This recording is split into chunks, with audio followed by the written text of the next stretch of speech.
বিসমিল্লাহির রহমানির রহিম। পরম করুণাময় ও অসীম দয়ালু আল্লাহর নামে শুরু। আসসালামু আলাইকুম ওয়া রাহমাতুল্লাহি ওয়া বারাকাতুহু। আলহামদুলিল্লাহি রাব্বিল আলামিন ওয়াস সালাতু ওয়াস সালামু আলা রাসূলিহিল কারীম ওয়া আলা আলিহি ওয়া সাহবিহি আজমাইন। আমরা থেমেছিলাম সেই জায়গায় যে জায়গায় ইউসুফ আলাইহিস সালাম মন্ত্রিত্বের পদের জন্য প্রার্থী হলেন। বলেছিলাম পদ চেয়ে নেওয়া ঠিক না, আমাদের শরীয়তে পদ চাওয়া বা পদপ্রার্থী হওয়া জায়েজ না। কিন্তু ইউসুফ আলাইহিস সালাম হয়েছিলেন কেন? কি বলেছিলাম? তিনি হচ্ছেন আল্লাহর নবী, তার কাছে সরাসরি ওহী আসে, তিনি এই কাজেরই যোগ্য, এতে কোনো সন্দেহ নেই। এজন্য তিনি পদপ্রার্থী হয়েছিলেন। ইউসুফ বললেন, আমাকে দেশের কোষাধ্যক্ষ নিযুক্ত করুন, নিশ্চয়ই আমি সুসংরক্ষণকারী, সুবিজ্ঞ। কালা ইজআলনি আলা খাজাইনিল আরদ ইন্নী হাফিজুন আলিম। আল্লাহ তাআলা বলছেন, ওয়া কাযালিকা মাক্কান্না লিইউসুফ ওয়া কাযালিকা মাক্কান্না লিইউসুফা ফিল আরদি ইয়াতাবাওয়াউ মিনহা হাইসু ইয়াশা। এইভাবেই আল্লাহ তাআলা ইউসুফকে পৃথিবীর বুকে জায়গা করে দিলেন, যখন তার পায়ের তলায় মাটি ছিল না, যখন তিনি কুয়োর ভিতরে একাকী অসহায় অবস্থা ছিলেন, অথচ সেই ইউসুফকে আল্লাহ তাআলা জায়গা করে দিলেন। তিনি শস্যাগারের ব্যবস্থাপনার দায়িত্ব নিজ হাতে নেওয়ার ইচ্ছা এই জন্য প্রকাশ করলেন, যাতে স্বপ্নের তাবির বা ব্যাখ্যা অনুসারে আসন্ন দুর্ভিক্ষের জন্য উচিত ব্যবস্থা নেওয়া হয়। কারণ স্বপ্নে তিনি ওহীর মাধ্যমে জানতে পেরেছেন, বা স্বপ্নের যে ব্যাখ্যা, সেই ব্যাখ্যার মাধ্যমে জানতে পেরেছেন যে আগামীতে প্রচুর ফসল হবে 7 বছর, আর তারপরে 7 বছর দুর্ভিক্ষ হবে। সুতরাং পর্যাপ্ত পরিমাণে শস্য সংরক্ষিত করে রাখতে হবে। সাধারণ অবস্থায় যদিও পদ বা নেতৃত্ব প্রার্থনা করা বৈধ নয়, কিন্তু ইউসুফ আলাইহিস সালামের এই পদক্ষেপ গ্রহণ থেকে জানা যায় যে বিশেষ অবস্থায় যদি কোনো লোক এটা মনে করে যে জাতীয় রাষ্ট্রের উপর আগত সংকটের উচিত ব্যবস্থা, যথাযথ যোগ্যতা আমার মধ্যে বিদ্যমান, যদি কেউ মনে করে যে দেশ যে অবস্থায় আছে সে অবস্থায় দেশ উচ্ছন্নে যাবে, এখন আমার যোগ্যতা আছে।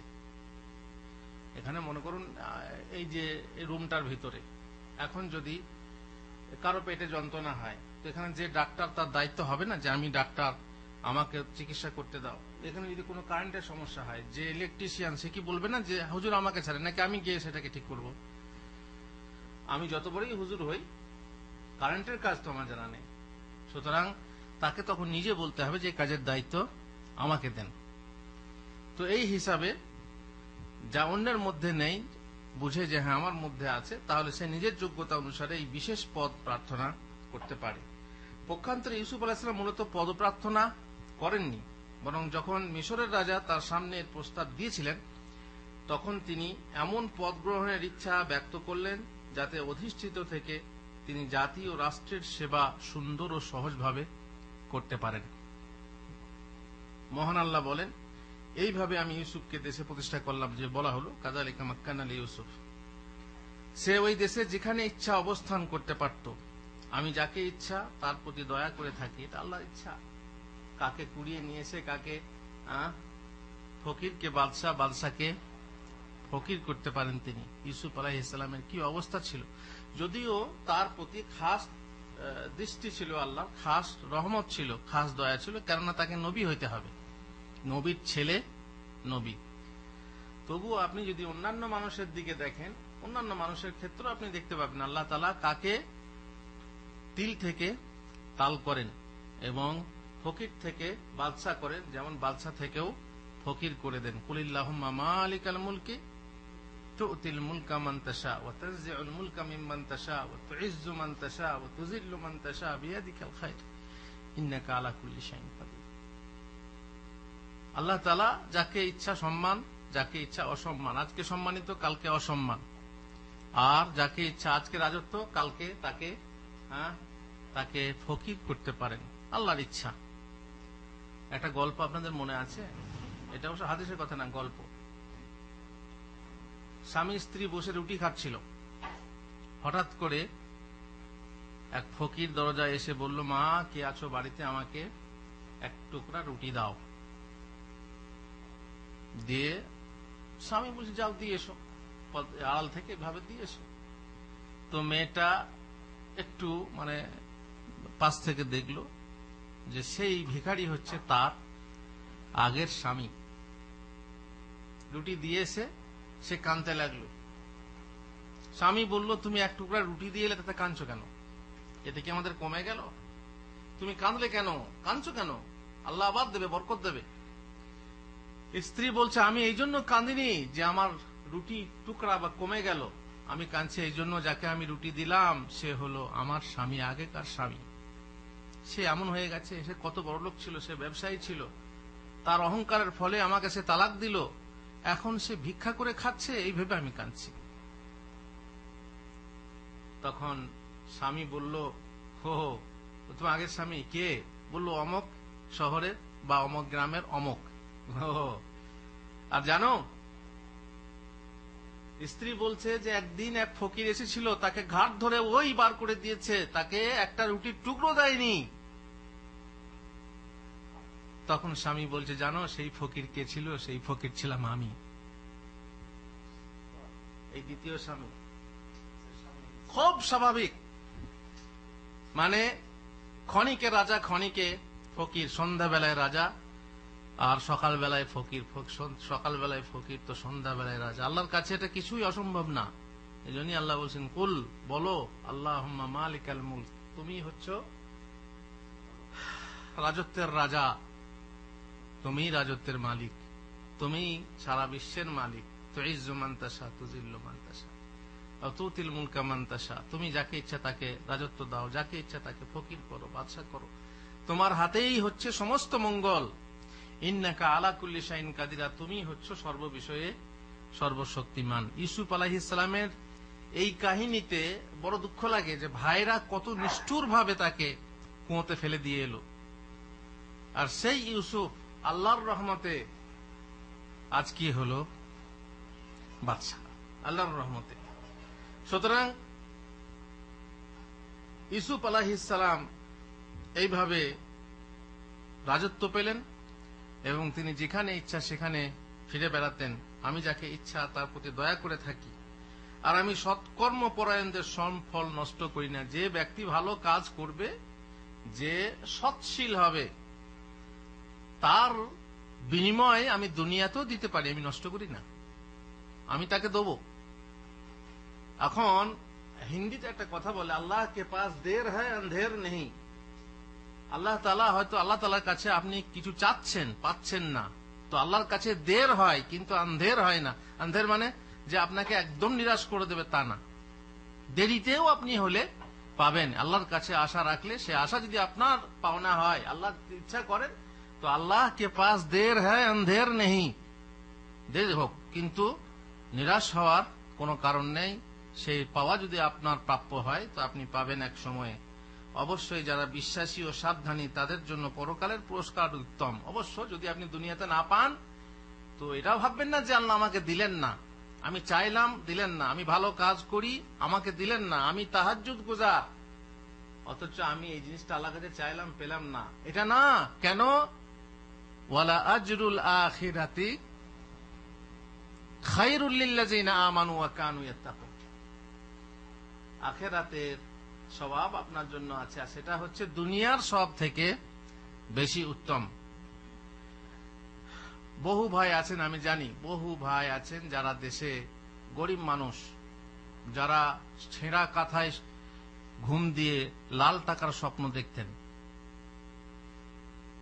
তারা আশা করতেন যে সৌদি আরব যাব, সেখানে কামাবো। তাই চারিদিকে দেখছেন সব আসছে, বড় বড় ব্যাগ নিয়ে আসছে, তাই না? আর বহু বহু মাল নিয়ে আসছে। তখন আমারও ইচ্ছা, তাই না, সৌদি আরব যাব এবং অনেক টাকা কামাবো।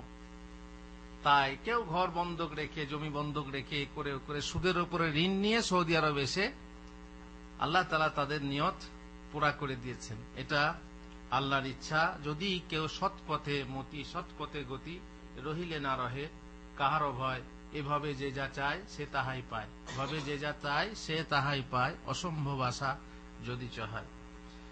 মহান আল্লাহ ইউসুফ আলাইহিসসালামকে ওই দেশের উপর এমন শক্তি ও কৌশল প্রদান করলেন যে মিশরের রাজা তার নির্দেশ অনুযায়ী কাজ করতেন এবং তিনি মিশরের মাটিতে এমন অধিকার প্রয়োগ করতেন যেমন কোন মানুষ নিজ গৃহে প্রয়োগ করে থাকে।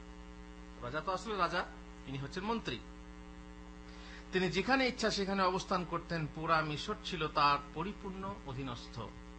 এটা ছিল তার সেই সবরের সুফল, যে সবর তিনি করেছিলেন কখন? শৈশবে, যা তিনি ভাইদের অন্যায় অত্যাচারের উপর করেছিলেন, এবং ওই সুদৃঢ় পদক্ষেপের বদলা ছিল যা তিনি জুলাইখার পাপের আহ্বানের মোকাবেলায় এখতিয়ার করেছিলেন।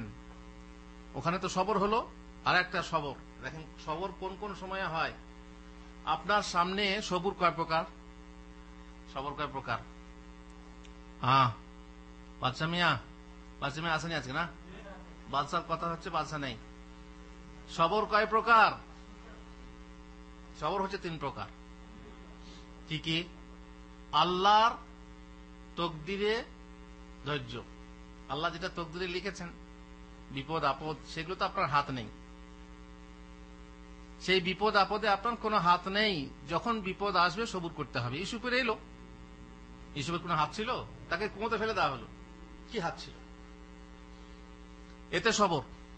যখন রাজ পরিবারে এলেন, রাজ পরিবারে যাকে মা বলে আহ্বান করা হলো, মা বলা হলো, সেই মা তাকে স্বামী বলে বা শয্যা সঙ্গী হিসাবে পেতে চাইল।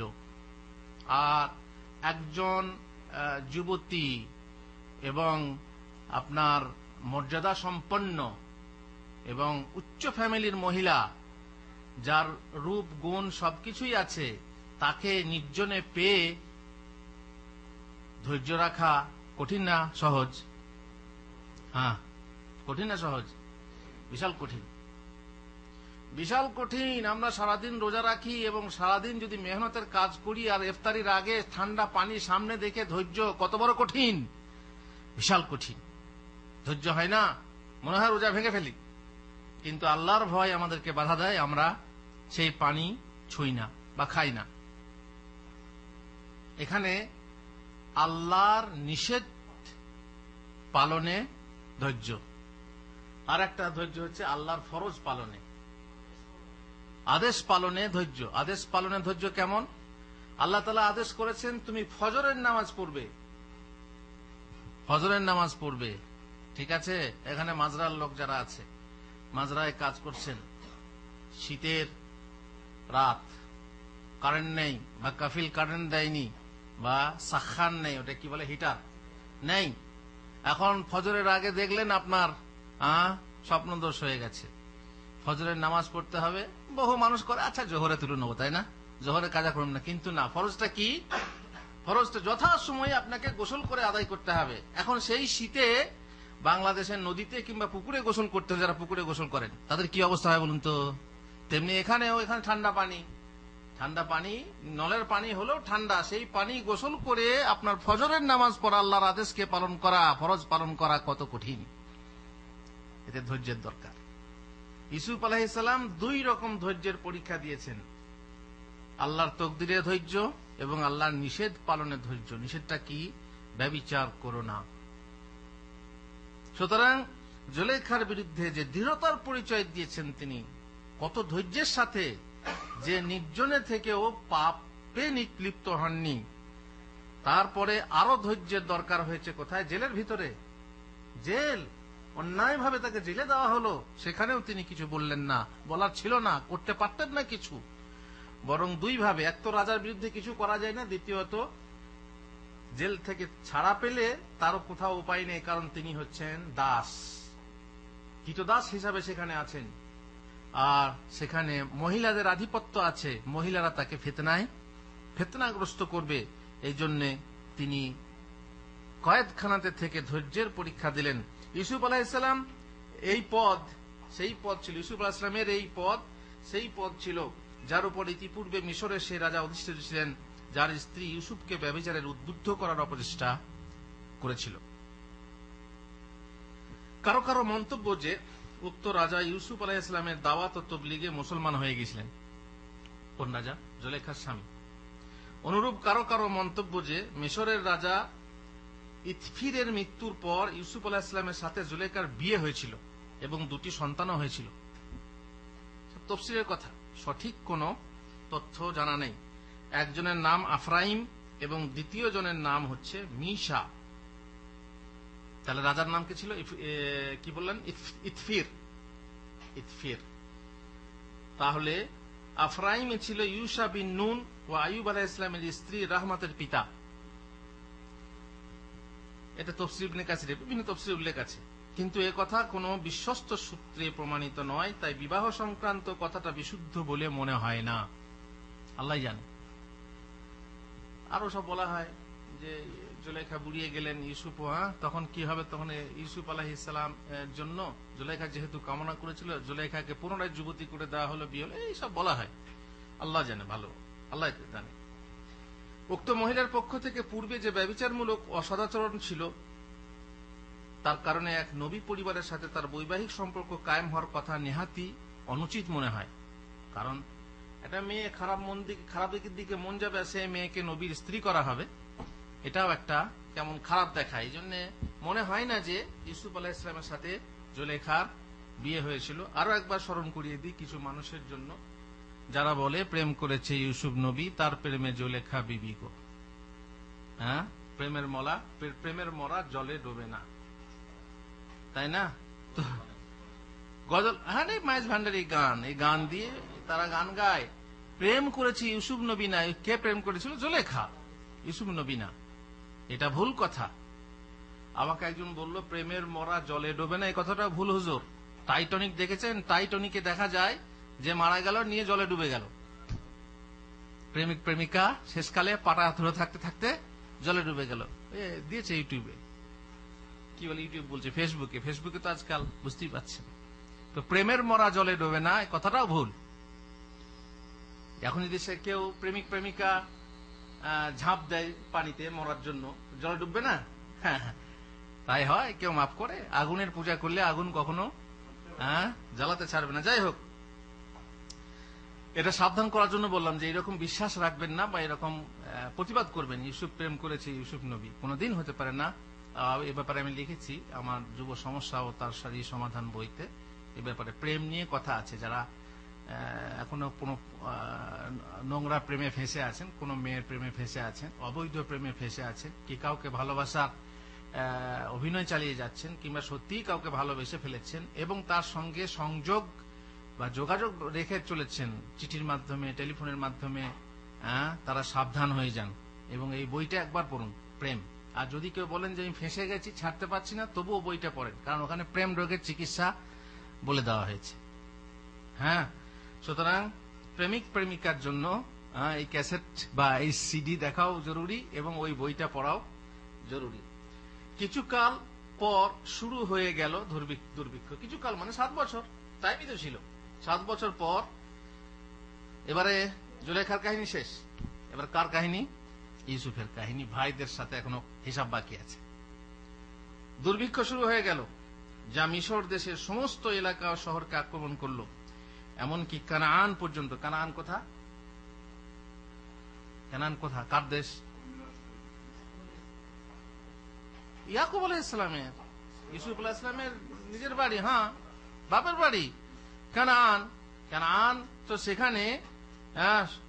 সেখান পর্যন্ত পৌঁছে গেল, যেখানে ইয়াকুব ও ইউসুফ আলাইহিস সালামের ভাইগণ বসবাসরত ছিলেন। ইউসুফ আলাইহিস সালাম এই দুর্ভিক্ষের জন্য সুকৌশলের সাথে যে সুব্যবস্থা নিয়েছিলেন তা সফল হলো এবং শস্য প্রাপ্তির জন্য সব দিক থেকে লোকজন তার কাছে আসতে লাগলো। চারদিক থেকে খবর হয়ে গেল যে মিশরে রাজার কাছে খাদ্য মজুদ আছে, সেখানে গেলে আরে টাকা দিয়ে কিনতে পাওয়া যায় না, টাকা দিয়েই কিনবো।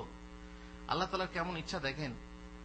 কখনো কখনো এমন হয় যে খাদ্য নেওয়ার মতো লোক থাকে না, পয়সা দিয়েও কেউ নিতে চায় না।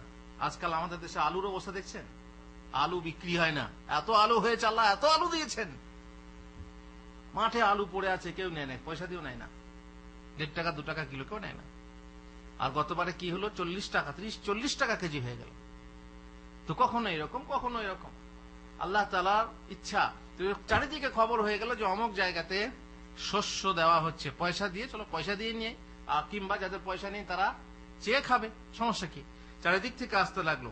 ইউসুফ আলাইহিসসালামের প্রসিদ্ধি কানান পর্যন্ত পৌঁছে গেল। মিশরের বাদশাহ এভাবে শস্য বিক্রি করছেন। সুতরাং পিতার আদেশে ইউসুফ আলাইহিসসালামের ভাইরা বাড়ি থেকে পুঁজি নিয়ে, টাকা পয়সা নিয়েই শস্য প্রাপ্তির জন্য রাজ দরবারে উপস্থিত হলো। সেখানে ইউসুফ আলাইহিসসালামের রাজ সিংহাসনে অধিষ্ঠিত ছিলেন। ইউসুফ আলাইহিসসালাম তাদেরকে চিনলেন, কিন্তু তাকে তারা চিনতে পারল না, কারণ ছোটবেলাতে ফেলে দিয়েছে, তারপর তা দেখেনি। কিন্তু ইউসুফ আলাইহিসসালাম চেহারাগুলো ভালো মনে রেখেছেন এবং চিনতে পারলেন যে এরাই আমার সেই 11 ভাই। ইউসুফ আলাইহিসসালাম অপরিচিত থেকে স্বীয় ভাইদের কিছু কথা জিজ্ঞেস করলে তারা অন্যান্য কথা বলার সাথে সাথে এটাও বলে ফেললো যে আমরা 10 ভাই এখানে উপস্থিত রয়েছি। তার মানে কজন এসছে? 10 জন। আর ইউসুফের আপন ভাই বেনিয়ামিন আসেনি, আব্বা আসতে দেননি। কেন? ওই যে একবার তো বিশ্বাস হারিয়েছি, একে নিয়ে গেও হয়তো তোমরা বলবে বাঘে খেয়ে নিয়েছে, সুতরাং যাও, তোমরা 10 জনই যাও। আরো 2 জন বৈমাত্র ভাই আছে, তাদের একজন তো জঙ্গলে ধ্বংস হয়ে গেছে এবং দ্বিতীয় জনকে আব্বা সান্ত্বনা স্বরূপ নিজের কাছে রেখে নিয়েছেন। তার মানে বোঝা গেল, জানি না এদের কোন ভাই, এটা যেটা ধ্বংস হয়ে গেছে সেটা কোন ভাই। না, ওটা বলছে ইউসুফের কথা, ওটা ইউসুফের কথা বলছে যে একজন জঙ্গলে, এখনো মিথ্যা বলছে যে একজন জঙ্গলে ধ্বংস হয়ে গেছে আর একজনকে আব্বা পাশে রেখে নিয়েছেন, আমাদের সাথে পাঠাননি। তখন ইউসুফ আলাইহিসসালাম তাদের খাদ্য সামগ্রীর ব্যবস্থা করে দিলেন এবং বললেন, তোমরা আমার নিকট তোমাদের বৈমাত্রেয় ভাইকে নিয়ে এসো। কি বললেন? কালু ওয়ালাম্মা জাহাযাহুম বিজাহাযিহিম ক্বালা আতুনি বিআখিল লাকুম মিন আবিকুম, তোমাদের সৎ ভাইকে আমার কাছে নিয়ে এসো। আলা তারাউনা আন্নী উফিল কাইলা ওয়া আনা খায়রুল মুনজিলিন, তোমরা কি দেখতে পাচ্ছ না যে আমি মাপে পূর্ণ মাত্রা দিই আর আমি উত্তম অতিথি পরায়ণ। তোমাদের কি সুন্দর খাতির করলাম, তোমাদের খাতিরও করলাম আর তোমাদেরকে মেপে ঠিক মতো শস্য দান করলাম। কিন্তু তোমরা যদি তাকে আমার নিকট নিয়ে না আসো, তাহলে আমার নিকট তোমাদের জন্য কোনো খাদ্য সামগ্রী আগামীতে থাকবে না এবং তোমরা আমার নিকটবর্তী হবে না। বুঝতে পারলেন? তার মানে নিয়ে আসতেই হবে। বললেন যে ফালা কাইলা লাকুম ইনদি ওয়ালা তাকরাবুন, আমার নিকটবর্তী হবে না। এত মুশকিল। তারা বলল, ওর বিষয়ে আমরা ওর পিতাকে সম্মত করার চেষ্টা করব। কালু সানুরাবিদু আনহু আবাহু ওয়া ইন্না লাফাইলুন, এই ব্যাপারে আমরা চেষ্টা করে দেখব, আব্বাকে ফুসলিয়ে ফাসলিয়ে ভুলিয়ে ভালিয়ে চেষ্টা করব। আপনি যখন বলছেন, জোর করছেন, তখন আমরা তাই করব, নিশ্চয়ই এটা করব। অতঃপর ইউসুফ আলাইহিস সালাম তার কর্মচারী যুবকদেরকে বললেন, কি বলেন? ওয়াকাল লিফিতিয়ানিহি জাআলু বিদাআতাহুম ফি রিহালিহিম লাআল্লাহুম ইয়ারিফুনাহা ইযান ক্বালাবু ইলা আহলিহিম লাআল্লাহুম ইয়ারজিউন। কি হলো? ইউসুফ আলাইহিস সালামের এটা একটা প্ল্যান, যে তারা যে পুঁজি নিয়ে এসেছিল, পুঁজির বিনিময়ে তো শস্য দেওয়া হলো না, ওদের পুঁজিগুলো ওদের বস্তাতে, ওদের সামানের সঙ্গে রেখে দাও, যাতে করে বাড়িতে গিয়ে বুঝতে পারে, এখানে না, দেখলেন, বাড়িতে গিয়ে বুঝতে পারে যে ওদের পুঁজি ফেরত দেওয়া হয়েছে। সুতরাং পণ্যমূল্য তাদের মালপত্রের মধ্যে রেখে দাও, যাতে ওরা স্বজনের নিকট ফিরে যাওয়ার পর তারা তা চিনতে পারে। তাহলে সম্ভবত তারা পুনরায়, যাতে লোভ ধরে দেওয়া হলো না, হ্যাঁ দেখো, আরে মালকে মাল, আবার টাকাও ফেরত দিয়েছে, তার মানেই তাহলে আর একবার যেতে হবে, তাই না? এই জন্য তো আমাদের ডবল করে বিয়ে করতে যায়। কেন? রাজকন্যার সাথে অর্ধেক রাজত্ব পাওয়া যায়, তার একটা করি, তাই না? এই জন্য ছাড়া আর করে, তাতে কি হয়, তার ব্যবসা চলতে থাকে। আল্লাহুল মুস্তাআন। সুতরাং যখন তারা তাদের পিতার নিকট ফিরে এলো, তখন বলল, হে আমাদের পিতা, আমাদের জন্য খাদ্য সামগ্রী নিষিদ্ধ করা হয়েছে। এসে বলতে লাগলো, কালু ইয়া আবানা মুনিআ মিনাল কাইল ফারসিল মানা আখানা নাকতাল ওয়া ইন্না লাহু লাহাফিজুন। আবার সেই ওয়াদা দিতে লাগলো যে সুতরাং আমাদের সাথে আমাদের ভাইকে পাঠিয়ে দিন, বিনিয়ামকে পাঠিয়ে দিন, যাতে আমরা খাদ্য সামগ্রী পেতে পারি। আমরা অবশ্যই তার রক্ষণাবেক্ষণ করব। কালা হালা আমানুকুম আলাইহি ইল্লা কামা আমিনতুকুম আলা আখিহি মিন ক্বাবল ফাল্লাহু খায়রুন হাফিজান ওয়া হুয়া আরহামুর রাহিমিন। নবী সবসময় আল্লাহর কথা, আল্লাহর উপরে ভরসা। তিনি বললেন যে আমরা অবশ্যই তার রক্ষণ ভাই ছেলেরা বলল আগামী শস্য প্রাপ্তি বিনিয়ামিনকে পাঠানোর উপর নির্ভরশীল, মানে বিনিয়ামিন গেলে তবে আমরা শস্য পাবো, না হয় পাবো না। যদি সে আমাদের সাথে যায় তাহলে শস্য পাওয়া যাবে, আর যদি না যায় তাহলে শস্য পাওয়া যাবে না। সুতরাং তাকে আমাদের সাথে অবশ্যই পাঠান, যেন গতবারের মতো দ্বিতীয়বারও শস্য পাই। আর ইউসুফকে পাঠাবার সময় যে ভয় করেছিলেন সে ধরনের ভয় করবেন না, এর রক্ষণাবেক্ষণের দায়িত্ব আমাদের। কারণ ওটা তো একবার ভুল করে হয়েই গেছে, আর এখন তো আমরা সমস্যায় সংকটে পড়েছি, আর ওই ভুল হবে না। কিন্তু পিতা বললেন আমি কি তোমাদেরকে ওর সম্বন্ধে সেই রূপ বিশ্বাস করব যে রূপ বিশ্বাস ওর ভাই সম্বন্ধে, ইউসুফের সম্বন্ধে করেছিলাম? তোমাদেরকে বিশ্বাস করব? সুতরাং আল্লাহ শ্রেষ্ঠ রক্ষণাবেক্ষণকারী এবং তিনি শ্রেষ্ঠ দয়ালু। আল্লাহু খায়রুন হাফিজাও ওয়া হুয়া আরহামুর রাহিমিন। আল্লাহু আকবার। তারপরে মালপত্র যখন খুলল, তাদের মালপত্র খুলে দেখলো, তখন তারা দেখতে পেল মালের সাথে তাদের পণ্য মূল্য তাদেরকে ফেরত দেওয়া হয়েছে। এখানে আব্বাকে কথা বলার পরে, কারণ ফিরে আসার পর তো সব খবর নিচ্ছেন, সেই সময় এটা বলা হলো। তারপরে মালপত্র যখন খোলা হচ্ছে, খুলে যখন দেখছে, তখন দেখছে যে তাদের পুঁজি তাদেরকে ফেরত দেওয়া হয়েছে। তারা বলল হে আমাদের পিতা, কালু ইয়া আবানা মা নাবগি হাযিহি বিদাআতুনা রুদ্দাত ইলাইনা ওয়া নামিরু আহলানা ওয়া নাহফাজু আখানা ওয়া নাজদাদু কাইলা বাঈদ যালিকা কাইদুন ইয়াসির। আমরা আর কি প্রত্যাশা করতে পারি আব্বা? এই তো দেখুন দেখুন দেখুন, পণ্য মূল্য আমাদেরকে ফেরত দিয়েছে। আমরা দিয়ে দিয়েছিলাম টাকা, কিন্তু সেই টাকা কি করে এলো? নিশ্চয়ই ওরা ফেরত দিয়েছে। পুনরায় আমরা আমাদের পরিবারবর্গকে খাদ্য সামগ্রী এনে দেবো, আর আমরা আমাদের ভাইয়ের রক্ষণাবেক্ষণ করবো। কারণ ভাইকে পাঠানোর শর্ত রাজা বলেই দিয়েছেন, ভাই না গেলে আর কিছুই পাবো না, এ তো বিনা পয়সায় পেয়েছি, আর তখন ভাই গেলে তবে পাবো। ভাইয়ের রক্ষণাবেক্ষণ করবো আব্বা। আমরা অতিরিক্ত আর এক উটনি বোঝাই পণ্য আনবো, যা এনেছি তা পরিমাণে অল্প, এটা এখন অল্প, আরো বেশি করে আনবো। যেহেতু প্রত্যেক ব্যক্তিকে ততটা পরিমাণ শস্য দেওয়া হয় যতটা তার উট বহন করতে পারে, সুতরাং বিনিয়ামিনের কারণে একটি উটের বোঝ পরিমাণ শস্য আরো বেশি পাওয়া যাবে। ভাই একটা বেশি যায়, তার একটা উট মাল বেশি আসবে। কিন্তু পিতা বললেন আমি ওকে কখনো তোমাদের সাথে পাঠাবো না। ক্বালা লান উরসিলাহু মাআকুম হাত্তা তুতুনি মাওসিকাম মিনাল্লাহ লা তা'তুন্নানি বিহি ইল্লা আন ইউহাতা বিকুম। আমি কখনোই ওকে তোমাদের সাথে পাঠাবো না যতক্ষণ না তোমরা আল্লাহর নামে অঙ্গীকার করো যে তোমরা তাকে অবশ্যই আমার কাছে ফিরিয়ে নিয়ে আসবে। তবে তোমরা অবরুদ্ধ হয়ে গেলে সে কথা ভিন্ন। সবাই যদি আটকে যাও তাহলে আলাদা, কিন্তু তোমরা এলে, আমার বেটা এলো না, আমার বিনিয়ামিন এলো না ইউসুফের মতো, এটা আমি মানবো না। তোমরা আল্লাহর কাছে অঙ্গীকার করো। অতঃপর যখন তারা তার নিকট অঙ্গীকার করলো, তখন তিনি বললেন আমরা যা কিছু বলছি আল্লাহ তার বিধায়ক। কাল আল্লাহু আলা মা নাকুলু ওয়াকিল। তারপরে হয়ে গেল। আশঙ্কা থাকা সত্ত্বেও যেহেতু শস্যের অত্যন্ত প্রয়োজন ছিল, তাই পিতা বিনিয়ামিনকে তাদের সাথে পাঠাতে অস্বীকার করা উচিত মনে করলেন না এবং আল্লাহর উপর ভরসা করে তাকে পাঠাবার জন্য তৈরি হয়ে গেলেন। অতঃপর তিনি বললেন হে আমার পুত্রগণ, তোমরা শহরের এক দরজা দিয়ে প্রবেশ করো না, বরং ভিন্ন ভিন্ন দরজা দিয়ে প্রবেশ করো। দরজা এক দরজা দিয়ে গেলে সমস্যা আছে, ভিন্ন ভিন্ন দরজা দিয়ে প্রবেশ করো। আল্লাহর বিধানের বিরুদ্ধে আমি তোমাদের জন্য কিছু করতে পারি না। ইনিল হুকমু ইল্লা লিল্লাহ। বিধান হচ্ছে আল্লাহরই, আমি তারই উপর নির্ভর করলাম এবং যারা নির্ভর করতে চায় তারা আল্লাহরই উপর নির্ভর করুক। নির্ভর করতে হলে কার উপর করতে হবে? ইনিল হুকমু ইল্লা লিল্লাহ আলাইহি তাওয়াক্কালতু ওয়া আলাইহি ফালইয়াতাওয়াক্কালিল মুতাওয়াক্কিলুন। আব্বার কথা মতো একই সঙ্গে যেতে নিষেধ। হ্যাঁ, একই সঙ্গে যেতে নিষেধ কেন করলেন?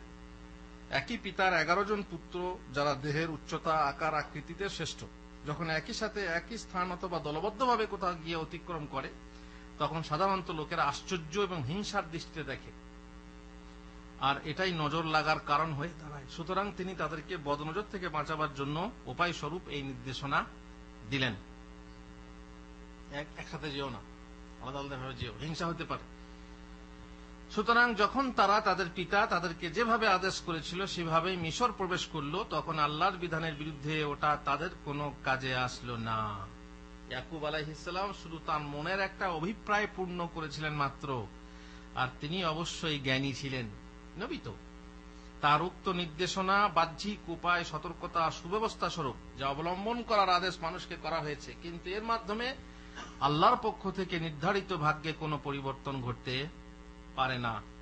ঘটবে সেটাই যেটা তার সিদ্ধান্ত, আল্লাহর সিদ্ধান্ত বা ফায়সালা অনুসারে তার হুকুম হবে। এক সময় তারা যখন ইউসুফের সামনে হাজির হলো, তখন তিনি তার সহোদর ভাইকে নিজের কাছে রাখলেন এবং বললেন, আমি তোমার সহোদর ভাই। ভাইটাকে নিজে একটু গোপনে নিয়ে গিয়ে, ভাইও চিনতে পারেনি যে নিজের ভাই, সহোদর ভাই বিনিয়ামিন, সেও কিন্তু চিনতে পারেনি। তাকে পাশে ডেকে নিয়ে গিয়ে বলছে যে আমি তোমার সহোদর ভাই, সুতরাং তারা যা করতো তার জন্য তুমি দুঃখ করো না। ওই ভাইগুলো যে করেছে, যে আমাদের সঙ্গে যে ব্যবহার করেছে, তাতে দুঃখ করো না। একটি রুমে দুজন করে ভাইকে থাকার ব্যবস্থা করে দেওয়া হলো। এমনি ভাবে বিনিয়ামিন যখন একাই অবশিষ্ট রয়ে গেলেন, তখন ইউসুফ আলাইহিস সালাম তাকে একটি পৃথক রুমে থাকার ব্যবস্থা করে দিলেন। অতঃপর নির্জনে তার সাথে আলাপ আলোচনা করলেন এবং পূর্বের ঘটনা উল্লেখ করে বললেন যে এই ভাইরা আমার সাথে যে আচরণ করেছে তার জন্য দুঃখ করো না। আর সেই সময় বিনিয়ামিনকে আটকানোর জন্য যে ফন্দি বা বাহানা করা ছিল সে সম্পর্কেও তাকে আগাম জানিয়ে দিলেন, যাতে তিনি পেরেশান না হন। মানে বিনিয়ামিনকে আটকাবার জন্য একটা ফন্দি ছিল, সেই ফন্দিটা আগে বলে দেওয়া হলো যে আমরা এই করব, তুমি কিন্তু ভয় পেও না বা চিন্তা করো না, আশঙ্কা করো না, ইনশাআল্লাহ। তারপর কিভাবে ফন্দি করে তাকে আটকানো হলো এই কথা আমরা পরে জানবো। আল্লাহ তাআলা আমাদেরকে তৌফিক দেন যেন আমরা এই কাহিনী থেকে কিছু শিখতে পারি, আল্লাহুম্মা আমিন। ওয়া সাল্লাল্লাহু আলা নবিনা মুহাম্মদ ওয়া আলা আলিহি ওয়া সাহবিহি আজমাইন।